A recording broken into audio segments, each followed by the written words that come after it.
الله والسلام عليه وعلى آله وأصحابه أجمعين، أما بعد، فأعوذ بالله من الشيطان الرجيم. بسم الله الرحمن الرحيم. الرحماء بينهم. صدق الله العظیم.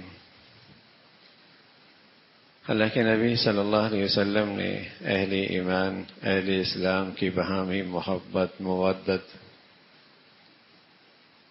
اس کو ایمان کا خاصہ قرار دیا کہ جہاں ایمان ہوگا اور صحت مند ایمان ہوگا وہاں آپس میں محبتیں، مودتیں، احترام، ایک دوسرے کے لیے خیرخواہی، یہ ایمان ہے. اور جہاں کوئی معاشرہ ان چیزوں سے خالی ہوگا تو حقیقت یہ ہے کہ وہ ایمان خالص سے محروم ہے، اور وہ ایمان کامل سے وہ محروم ہے. اللہ کے نبی صلی اللہ علیہ وسلم فرمایا کرتے تھے، مسلمان ایک عمارت کی مانند ہے، اور اس عمارت کی جتنی اینٹیں ہیں وہ باہم ایک دوسرے کے لیے استحکام کا باعث ہے. تو یہ امت تبھی اسے استحکام ملے گا جب اس کے سارے افراد باہم ایک دوسرے کے مددگار اور معاون اور آپس میں جڑی ہوئی ہوں گی، ورنہ یہ امت بے قیمت ہو جائے گی، بے وزن ہو جائے گی. تو عمارت کی طاقت کس سے ہے کہ اس کے سارے اجزاء آپس میں جڑی ہوئی ہوں، ایک دوسرے کے لیے سہارا بنی ہوئی ہوں، ایک دوسرے کے لیے طاقت کا باعث ہوں، ایک دوسرے کے لیے مضبوطی کا باعث ہوں. تو یہ امت بھی اس امت مسلمہ کو بھی تبھی توانائی ملے گی جب اس کے سارے افراد، سارے طبقات، تمام گروہ ایمان اسلام کے رشتے سے آپس میں جڑی ہوئی ہوں. آپ فرمایا کرتے تھے یہ امت ایک جسم کی مانند ہے، ایک جسم کی مانند ہے، اور جسم کے کسی حصے کی تکلیف پورے جسم کی تکلیف ہے. پیٹ میں درد ہو جائے رات بھر آدمی بے خوابی میں گزارتا ہے، آنکھوں میں نیند نہیں، جسم میں راحت نہیں، سکون نہیں. فرمایا یہ امت کا بھی حال یہی تھا کہ جہاں کسی کو تکلیف ہوئی تو اس کا درد، تکلیف امت کا دوسرا فرد، دوسرا حصہ بھی محسوس کرے. اور آپ علیہ الصلوۃ والسلام کی امت کی ایک شان تھی، اور وہ شان قرآن میں یوں ہے، رحماء بینہم، وہ آپس میں ایک دوسرے پہ بڑے مہربان تھے. یہ پوری برادری، اسلامی برادری آپس میں ایک دوسرے پر مہربان تھی، محبتیں تھی، شفقتیں تھی، ایک دوسرے کا خیال تھا، لحاظ تھا. اور یہ ایمان کا خاصہ ہے. جو گھرانہ، جو معاشرہ، جو سوسائٹی اس خوبی سے محروم ہے، سمجھ لے کہ وہ ایمان خالص سے محروم ہے، ایمان کامل سے محروم ہے، کہ محبتیں نہیں. اور آپ علیہ الصلوۃ والسلام نے ان تمام کمزوریوں کی طرف بھی توجہ دلائی جس سے رشتہ خراب ہوتا ہے، جس سے آپس کے تعلقات خراب ہوتے ہیں، جس سے دل پھٹ جاتا ہے. بلکہ قرآن کی ایک پوری سورت اس موضوع پہ ہے، سورہ حجرات. اور بڑے اہتمام سے نشاندہی فرمائی ان تمام بد اخلاقیوں کی طرف اور ان تمام کمزوریوں کی طرف جس سے مسلمان آپس میں ٹوٹ جاتے ہیں. فرمایا یا ایھا الذین آمنوا لا یسخر قوم من قوم عسى ان یکونوا خیرا منهم ولا نساء من نساء عسى ان یکن خیرا منهن ولا تلمزوا انفسکم ولا تنابزوا بالالقاب. کسی کا مذاق نہ اڑانا، مذاق سے بھی دلوں کے اندر کدورتیں آ جاتی، دل خراب ہو جاتے ہیں. مذاق نہ اڑانا، کسی کی توہین نہ کرنا، کسی کو حقیر نہ جاننا. مذاق وہیں اڑایا جاتا ہے جہاں آدمی اپنے آپ کو بڑا سمجھتا ہے، دوسرے کو حقیر سمجھتا ہے، توہین وہیں کی جاتی ہے۔ اپنے آپ کو صاحب حیثیت سمجھتا ہے، دوسرے کو معمولی سمجھتا ہے۔ فرمایا مذاق نہ اڑانا۔ ایک ہے مذاق کرنا آپس میں انس پیدا کرنے کے لیے، وہ تو اللہ کے نبی نے بھی کیا ہے، لیکن ایسا مذاق اڑانا جس سے دوسرے کی عزت نفس مجروح ہو، جس میں دوسرا اپنے لیے ذلت سمجھے، جس میں دوسرا اپنے لیے توہین سمجھے،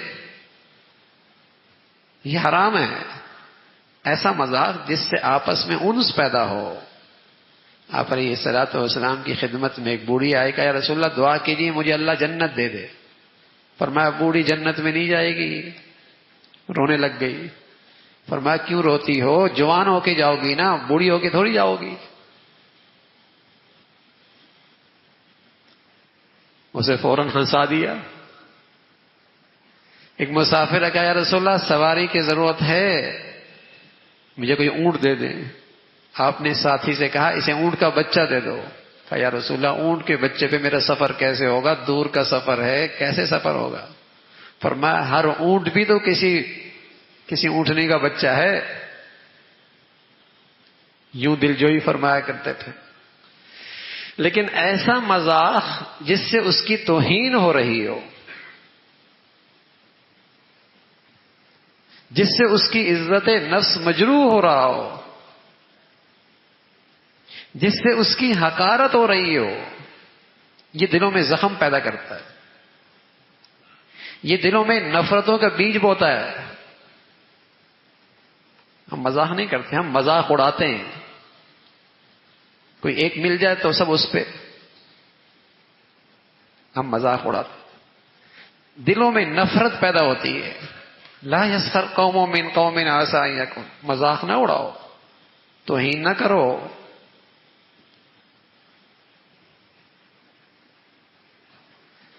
مردوں سے بھی کہا، عورتوں سے بھی کہا۔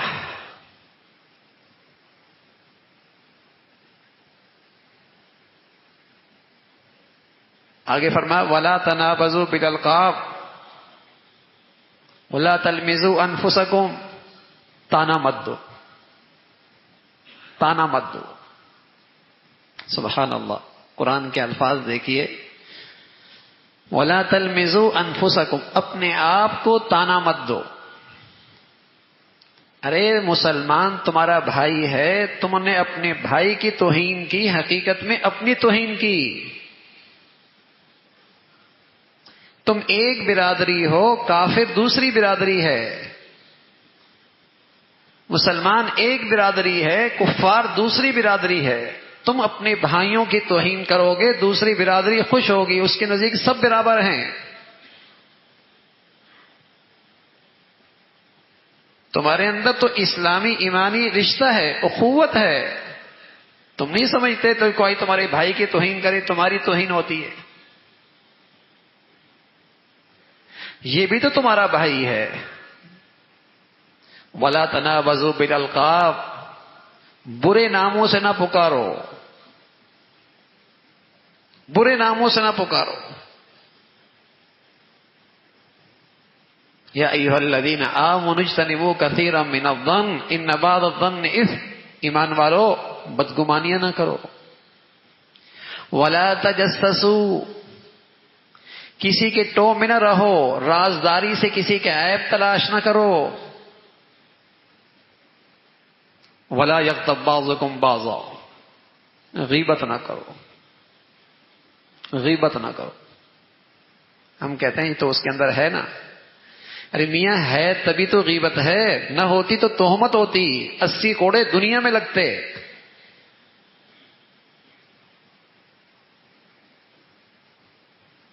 غیبت نہ کرو۔ یہ وہ تمام بد اخلاقیاں ہیں، یہ تمام وہ کمزوریاں ہیں جس سے اسلامی رشتہ متاثر ہوتا ہے، اسلامی برادری متاثر ہوتی ہے، اسلامی بھائی چارہ ختم ہوتا ہے، آپس کے تعلقات اس میں دراڑیں پڑتی ہیں، نفرتیں آتی ہیں، اختلافات آتے ہیں۔ رسول اللہ صلی اللہ علیہ وسلم فرمانے لگے الغیبۃ اشد من الزنا، غیبت تو زنا سے بھی بری چیز ہے، اور ہم کر رہے ہوتے ہیں، بدگمانی بھی کر رہے ہوتے ہیں، غیبت بھی کر رہے ہوتے ہیں۔ جب تک آپ نے کسی کی برائی آنکھ سے نہیں دیکھی، جب تک آپ کے پاس 100% یقینی ذرائع سے خبر نہیں آئی، آپ کسی کے بارے میں رائے نہیں قائم کر سکتے۔ اور ہمارا کیا ہے، اس نے یہ کر لیا، اس نے وہ کر لیا، اس نے وہ کر لیا، یہ تمہیں پتہ ہے؟ نہیں، سب کہہ رہے ہیں نا، سب کہہ رہے ہیں یہ کھا گیا، یہ وہ لوٹ لے گیا، اس نے یہ کر دیا، یہ دیکھا ہے، معتبر ذرائع سے خبر ملی ہے، ثبوت تمہارے پاس ہیں۔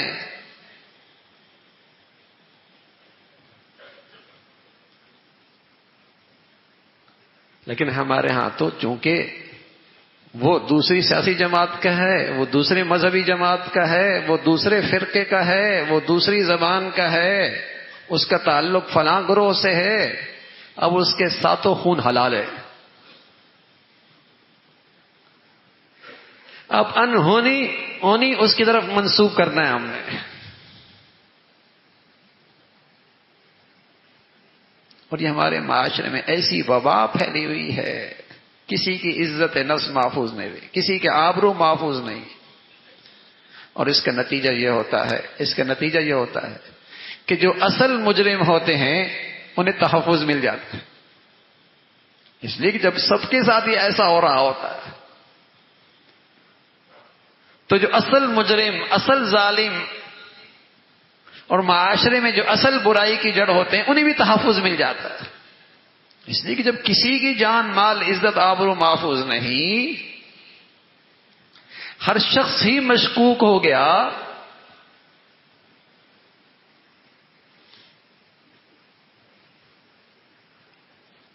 تو اس سے یہ ہوتا ہے۔ اور اسلامی برادری، اسلامی تعلق، مسلمانوں کی طاقت وہ نفرتوں کا شکار رہتی ہے۔ رسول اللہ صلی اللہ علیہ وسلم فرمانے لگے ایمان والو ایاکم والظن، بدگمانی سے بچو، فإن الظن اکذب الحدیث، اس لیے کہ بدگمانی سب سے بڑا جھوٹ ہے۔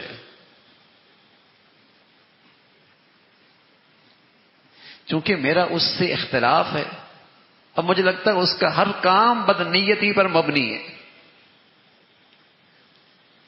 اب تو اس کا کوئی کام بھی ٹھیک نہیں ہے، کیونکہ میرا مزاج اس سے نہیں ملتا، کیونکہ میری رائے اس سے نہیں ملتی، کیونکہ میری طبیعت اس سے نہیں ملتی۔ اور حضور علیہ الصلوۃ والسلام فرمایا کرتے تھے حسن الظن حسن العبادہ، ارے میاں حسن ظن رکھو گے تو بڑا عبادت ملے گی، بڑی عبادت کا اجر ملے گا۔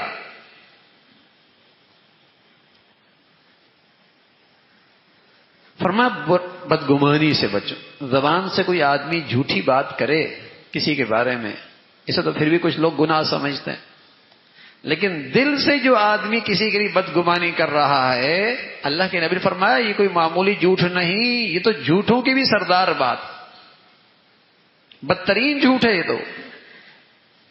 یہ دل کی غیبت ہے۔ پھر اللہ کے نبی صلی اللہ علیہ وسلم فرمانے ولا تحسسوا، کسی کے ٹو میں نہ رہو، ولا تجسسوا، رازداری میں اس کے عیب نہ دیکھو، ولا تناجشوا، اور ایک دوسرے کے برتری کی ہرس نہ کرو، میں سب سے نمایاں ہو جاؤں، بس میں ہی میں ہو جاؤں، ہر جگہ میں نمایاں لگوں۔ فرمایا ایک دوسرے برتری کی ہرس نہ کرو، نفرتیں پیدا ہوں گی۔ ہمارے ایک بزرگ تھے حاجی امداد اللہ مہاجر مکی رحمۃ اللہ علیہ، بڑی بات حکیمانہ فرمایا کرتے تھے، فرمایا جہاں دو چیزیں ہوں گی وہاں محبتیں ہوں گی، اور جہاں سے دو چیزیں نکل جائیں گی وہاں نفرتیں ہوں گی۔ فرمایا جہاں عاجزی ہوگی، عاجزی، چھوٹا بن کے رہنا، خادم بن کے رہنا، اپنے دل کے اندر سے برائی کے بجائے انکساری پیدا کر. جہاں عاجزی ہوگی اور جہاں ایثار ہوگا، دوسروں کو آگے بڑھانا، دوسروں کو عزت دے دینا، دوسروں کا خیال رکھنا، ایثار ہوگا، فرمایا وہاں محبتیں ہوں گی. اور جہاں حرص ہوگی اور جہاں تکبر ہوگا وہاں دل پھٹے ہوئے ہوں گے، وہاں توڑ ہوگا. کوئی بھی اجتماعی ماحول چاہے وہ دینی رنگ ہی کیوں نہ ہو، لیکن اگر وہاں تکبر آ گیا اور حرص آ گیا وہاں سب ٹوٹ پھوٹ جائے. اکٹھے بیٹھے ہوں گے دل ٹوٹی ہوئی ہوں گے، جسمانی لحاظ سے اکٹھے ہوں گے دل ایک دوسرے سے خراب ہوں گے.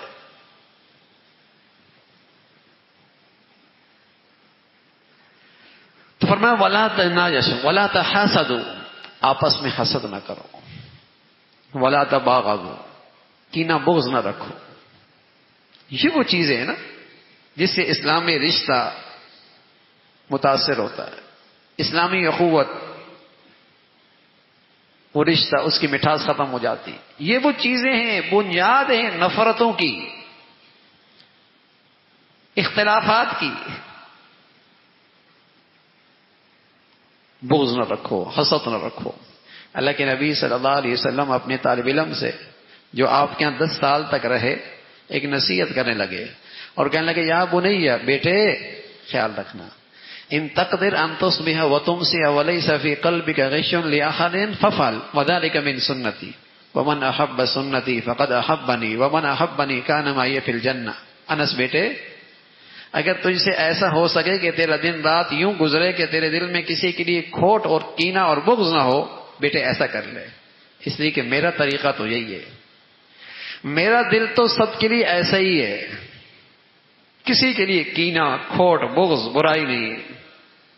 اور فرمایا جو ایسا کرے گا حقیقت میں اسی نے مجھ سے محبت کی. میری محبت کا معیار یہی ہے، میری محبت کا معیار یہی ہے. اور فرمایا جس نے مجھ سے محبت کی وہ جنت میں میرا ساتھ ہوگا، اس کا جنت میں میرا ساتھ ہوگا. کینہ نہ رکھنا، بغض نہ رکھنا.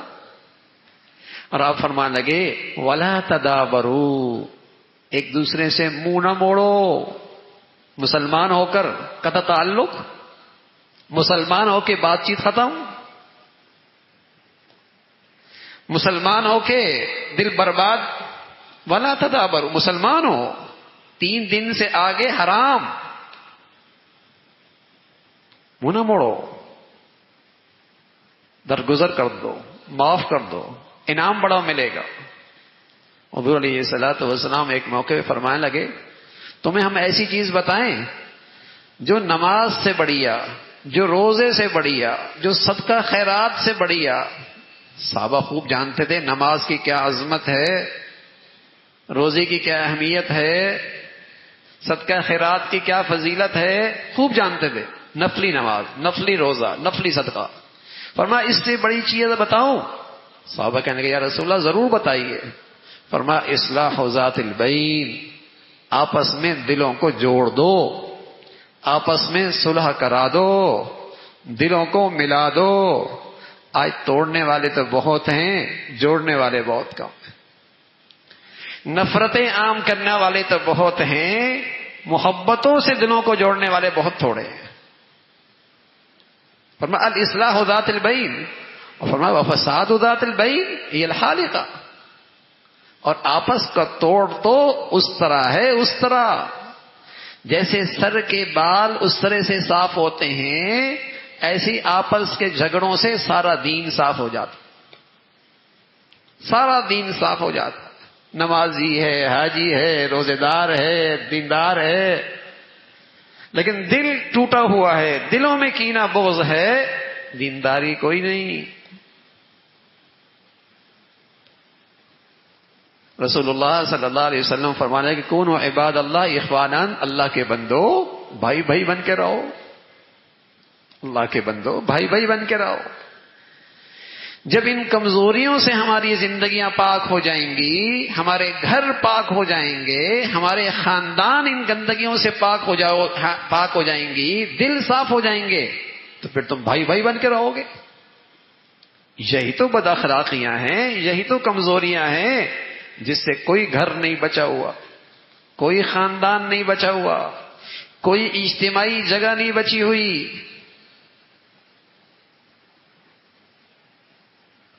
بعض موقع پہ آخری عشرہ آ رہا ہے، طاق راتیں بھی آ رہی ہیں، مبارک گھڑیاں بھی آ رہی ہیں، لوگ دعائیں بھی کریں گے، معافیاں بھی مانگیں گے، لیکن بعض لوگوں کی دعائیں آسمانوں کے درمیان رک جاتی ہیں۔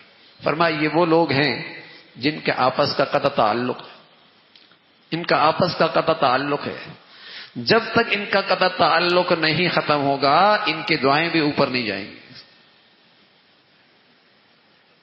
بس اوقات سامنے والا معاف نہیں کر رہا ہوتا، سامنے والا نہیں ملنا چاہتا، ارے بھائی تم معاف کر دو، تم ملنے کی کوشش کرو، باقی اس کا معاملہ اللہ کے حوالے کرو، تم اپنی طرف سے اچھا کر لو، تم صلح کے لیے تیار ہو جاؤ، تم معاف کرنے کے لیے تیار ہو جاؤ، تم ملنے کے لیے تیار ہو جاؤ، آگے والا نہیں ملتا اس کا معاملہ اللہ کے سپرد۔ کونوا عباد اللہ اخوانا، اللہ کے بندے بن کے رہو۔